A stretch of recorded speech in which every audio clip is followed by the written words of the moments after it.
আজ বানাবো মটর ডালের চচ্চড়ি। তার জন্য লাগছে মটর ডাল 200 গ্রাম, কয়েকটা কাঁচা লঙ্কা, আদা আর 10 গ্রামের মতন গোটা জিরে।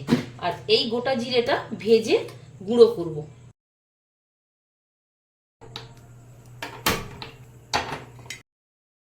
ডালটা প্রেসার কুকারে সিদ্ধ বসালাম, 2টো সিটি দিয়ে বন্ধ করে দেব।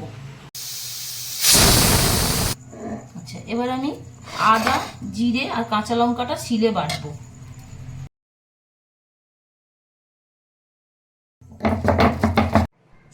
জিরেটাকে কড়ায় হালকা নেড়ে নিয়ে গুঁড়ো করে নেব।